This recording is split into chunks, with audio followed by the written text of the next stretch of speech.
This is me dangling nearly 100 feet up in the air, fearing for my life. And somehow this is part of a college class. Over the last several months, I hunted online for the most unusual courses I could find, and 3 different schools let me attend, including an Ivy League. Today, I'm at Cornell University in Ithaca, New York to check out their tree climbing course. And the last time that I tried to climb a tree, I was 8 years old and nearly broke my arm, so this should be a lot of fun. Good thing I'm not afraid of heights. All right, so the first step here before we begin is to sign this waiver, of course, so let's go ahead and see what it says. Okay, by signing this agreement, you give up your right to bring a court action to recover damages or obtain any other remedy for any injury to yourself or your property, including death. Let's go ahead and sign this and start climbing this tree. Gohar, have you lost your mind? Well, I'm not too worried because we have Professor Mark Holton by our side. Not only does he lead this course, but he is the director of Cornell Outdoor Education. This fellow David and Keith and I started the program roughly 2006, teaching physical education courses for Cornell, and it's just grown hugely since then. Cornell Outdoor Education is one of the largest collegiate outdoor programs in the US, offering not only tree climbing, but also rock climbing, backpacking, paddling, and even caving. So I feel pretty comfortable about my mission here. But how do we even start climbing this tree in the first place? So this is Big Shot. Obviously it'd be great if we could climb from the ground up, but the branches aren't always within arm's reach. So we use this to kind of slingshot this big skinny zinget line up there, and then we use this to pull up a rope. What are we aiming for?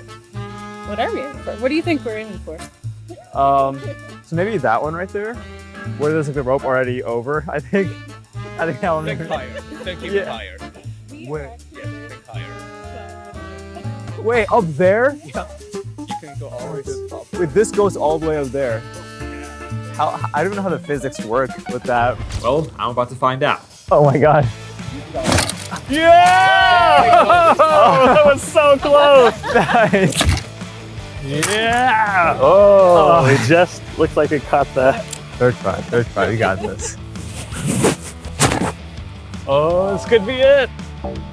At this point, I'm starting to feel a little bad because the students have to regather the line every single time that I miss. And I can't keep having them do that. So I'm pulling down on Big Shot one last time, kneeling down with every ounce of my strength, praying this line ends up where I want it to. And luckily... Oh! Yes! There we go! We finally did it. But we are trying to get another line up there so this way I can climb while we also get to film this whole experience. So that should be fun, though I do hope this camera stays safe. Now that both lines are in, Professor Holton and the students are setting up 2 climbing systems, one for me and another for my filmer. Now, do I trust these guys? Yeah, of course, but it is starting to look a little windy. Moment of truth. Why did he laugh like that? But first we need to get you into a harness. Let's just send him up. Okay, cool. Instead of this rope being over a branch, it's actually anchored to the other end of its own self. What this means is as you pull down, you pull yourself up. So I'm gonna attach you to this side here with a locking carabiner, this tie-in point like so, and just stand and push down and then step down again. And there you go. You're going up. And off we go, ascending into the trees, one pull at a time. Now, as I make my way up, I have one rule for myself. Don't look down. I'm ripping my biceps to shreds just to get to the first branch, where we'll be able to take a breather and finally get a glance of the view.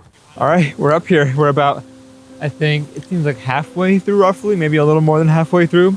But this feels like a crazy childhood sort of dream come true. Because look at this, I'm standing on a literal tree on like this huge tall branch up here. This is the hardest thing we've ever filmed, guys. Please, if you're enjoying this video so far, just drop a like, maybe subscribe if you want to. Also, yeah, apply to Cornell, check out this class, it's so cool. That was just the halfway point though. Now it's time to get to the top. But as I'm climbing this tree, you might be wondering, why even teach tree climbing? Well, it isn't just for fun. Tree climbing is an important research skill for scientists, such as arborists and canopy researchers. And the broader mission of Cornell Outdoor Education is to use these experiences as a way to help people develop teamwork, leadership, and personal achievement. And let me tell you, finally reaching the top was quite the achievement. What's up? We have finally made it to the top.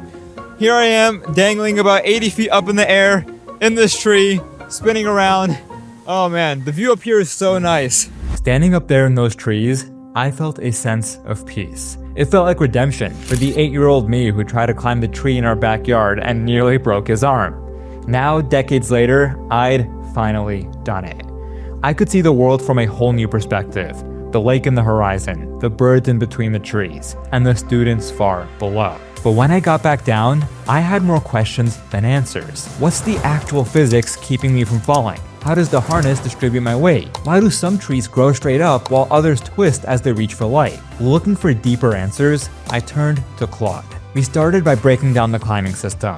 How do all of these tools work together to keep me from falling? Then I was curious about the tree itself. What makes it climbable? And what effect does weather and wind have? Claude didn't just give me basic answers. We iterated together. I would ask about the rope systems, and Claude would connect it to different physics principles. Then I would ask about the tree growth, and Claude would bring up fascinating biology concepts. The breakthrough moments came from that back and forth, from Claude pushing me to think harder about what I was actually asking, from building understanding piece by piece, the same way you ascend a tree, one solid hold at a time.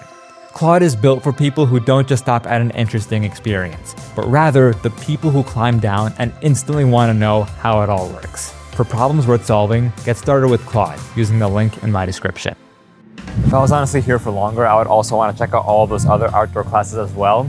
Actually, you know what? If this video gets to 50,000 likes, I will come back to Cornell University and see if we can film the other outdoor classes too, because I think this could be a really fun series. Now for our next class, we're once again exploring trees, but instead of climbing up them, we're drilling into them. I woke Mahad up at 4 a.m. to join me on a 5-hour road trip to Alfred, New York, where we're visiting Alfred University, a school that has been featured on Jeopardy for its famous maple syrup course. And today, I'm here to see what this course is all about. And if you've ever paid attention to it, it says original syrup.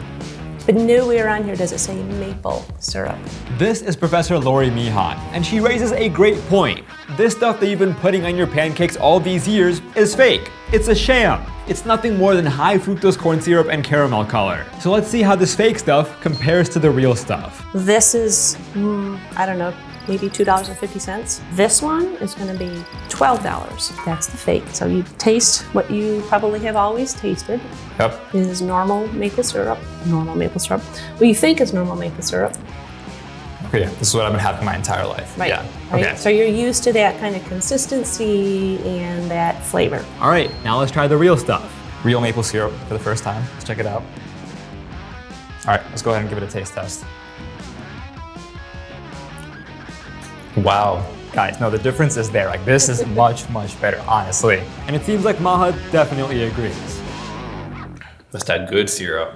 That's that real syrup. Stop buying Aunt Jemima. Well, no, that's not a. Do what you want, but like get the real syrup. So we're actually going to try this on waffles. After that 5-hour drive, I cannot be more excited for some warm, crispy waffles. But before we dig in, Mahad has some important questions. What is your preferred order? Do you syrup it first, then put the butter, then the fruit? I was just wondering that milk I cereal always type do thing. butter first because then the butter can soak in. You are the expert, so. But I know you probably have a more important question. Why teach a class about maple syrup in the first place? Is it just an excuse to eat warm waffles every morning? Of course not. So maple syrup is the center theme, but then the spokes, we feel each class period we look really at a different discipline. Maple syrup surprisingly offers a way to study a bunch of different subjects at once. US history, environmental science, economics, biology, and even storytelling. But today's class is more hands-on, and we'll actually get to see how maple syrup is made from start to finish. This is how maple syrup is collected. It's literally drip by drip by drip. You need 40 gallons of sap to make 1 gallon of syrup. Did you hear that? 40 gallons of sap for 1 gallon of syrup. That means this bottle right here took around 8 gallons of sap to make. We can drink that. You are not going to die from it. You know, it's trying the maple syrup. Yes. So there are some bugs in there. So if you're like a huge germaphobe, don't. But I will drink that. Now I am a germaphobe, but I guess I'll drink some of it as well. I mean, what's the worst that could happen? See how this tastes?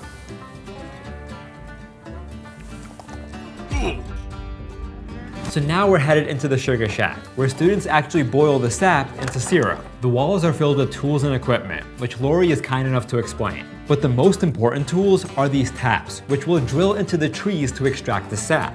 And this is a spile, but it's basically, right, there's a hole on one end that goes in the tree.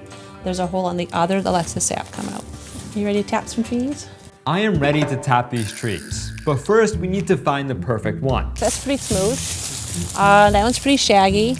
That one's got kind of a design on it. And this is a young maple tree. You can't tap a maple tree until it's 30 years old. And this one in front of us definitely isn't 30 years old. Okay, so we're going to head up, sort of follow the main tube up to where there's a lot more tubing up in there, and then that'll you'll have a better sense of things, and then we'll tap some trees. Lori did mention that sap only flows under specific weather conditions, so I'm just hoping we get lucky enough today. Okay, venturing through the forest right now, ducking underneath branches. This is so cool. Oh my God, look at all these tubes. Guys, I think this is really eye-opening. I didn't know that making a single bottle of maple syrup requires all of this. And as she was saying, 1 gallon of maple syrup requires 40 gallons of maple sap. So the sap is running down this, and then it heads down to that sugar shack. All right, so let's head up and tap this tree. I definitely need to start doing more cardio. that was like a workout. And here it is, the beautiful maple tree that we're gonna tap today. There's a certain layer on the inside of the tree that contains the sap, right? So you've got the bark, and then there's a layer, and then there's what's called the heartwood of the tree. So you want to be able to get into the right layer. Okay, here we go.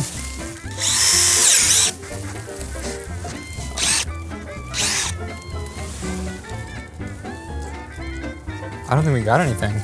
Oh wait, never mind. It's like a little bit. Oh, there we go. Check this out. That right there is maple sap. All right, so let's go ahead and put this tap in. All right, and let's just press this in a little bit. And there we go. There you have some maple sap dripping out. I'm actually very happy we got that on the first try. Right, the whole process is extremely simple. The process may have been simple, but we're not done yet. It is time to take the sap and turn it into maple syrup. We're coming into the final destination to see the maple sap boiling. And this road is really bumpy, oh my God. But little did I know that unlike the first sugar shack, this one is located deep in the woods. It's a mysterious shack in the woods. You know, I get you to trust me, and then I take you out in the middle of the woods. Mahad and I could not have chosen a worse day to wear white sneakers. Oh, my Air Forces. After what feels like an eternity, we finally hear someone in the distance. And the first thing they notice, our shoes. I think you're the first person coming here with 2 of you in white shoes. This is Fred, the man who built this sugar shack deep in the woods. And he is so kind enough to let us take a look. This one has been in operation for 12 years. We're boiling right now if you want to see what it looks like. Yeah, I would love to. Yes. Yeah, come on in. Oh, the smell is great. Immediately, I'm hit with a cloud of sugary steam coming from the furnace. The air is humid and sticky, but man, does this place smell delicious. Yeah, so this is a classic pan where the fresh sap goes in on this side, and then as it boils, it follows a path through like this, and there's a valve there, and we draw the syrup from that side. So it establishes a concentration gradient from about 2% sugar back here to about 60+% sugar back there. So I hope you want to taste some of this. Oh, I'd love to, yes. Yeah. So let's go ahead and grab this mug and let Maha do the honors. Yeah. Wow, that is sweet. Wow. Makes it all worth it. That is quite good. That's coming, When it's warm. Yeah. it's coming straight from You got any waffles or pancake or anything? It does not get any fresher than this. Wow, okay, yeah, that's gotta be like the sweetest I've had like all day. And there you have it, maple syrup from start to finish. We got to use our own 2 hands to bring this creation to life. And now we're about to use our own 2 hands to bring another creation to life. Let's head over to the next class. Today, we are at our final destination and the place that I once called home, MIT. We're checking out the glass lab and their famous glass blowing course, which I unfortunately did not have a chance to take. This class is actually so popular that they use a lottery system to decide who can take it. So let's go inside and see what's happening, but safety first. As soon as I step inside, I notice a lot going on. We have students sketching out creations, walking around with glowing rods, and twisting glass into interesting shapes. The Glass Lab is a vibrant community at MIT, with a chaotic yet coordinated energy. I can't tell if these students are stressed out or having the time of their lives. Looks can be deceiving in this room because people are exposed to all kinds of extreme situations. So somebody can be looking terrified and stressed out and having the time of their life. This is Peter Hauk, the instructor for the Glass Lab. He started teaching the course in 1992 and became director of the lab in 1997. Today's class is a free-form class where students can work on whatever creations they want. We have students making cups, we have others making pumpkins, and there is even a student working on a banana. These diverse creations reflect the diverse group of students in this room. This class is really interesting because it brings together people of all backgrounds. You would expect mostly material science majors to be taking this course, but that isn't the case. You have computer science majors, physics majors, astrophysics majors. It's a really great way to bring together the MIT community. As I stand in the corner observing the students, I am amazed to see how all these different objects come to life through the exact same process. Students start by heating glass rods in the furnace until the tips become molten. They then take these rods to a rack where they shape the glass while rotating it to keep it symmetrical. As the glass cools, they move back and forth between shaping and reheating, eventually coloring their creations at some point as well. And finally, they place their creations into an annealer, which slowly cools the glass over time so it doesn't shatter. But enough observing. I want to get in on the action as well. All right, I really want to do something here. Even the simplest techniques that you think are kind of easy take a lot of training. They just told me that even just holding the stick sort of in the furnace right there takes a lot of time and a lot of training. So hopefully we get the chance to do something, we'll see. So I just asked to get involved and they're gonna have me do something called shielding. So really simple, all I do is I hold this wooden paddle over the bar to kind of shield the forearm from getting any heat. Look, is my job terribly difficult? No, not at all. But since it is my only job, I'm gonna take it very seriously. I'm gonna do everything I can to make sure I get this right. I'm gonna do everything I can to make sure I use the perfect technique. And I'm gonna do everything I can to make sure that I am the best shielder that Peter has ever worked with. Yeah, right under my arm, other side. Oh, okay. Yep.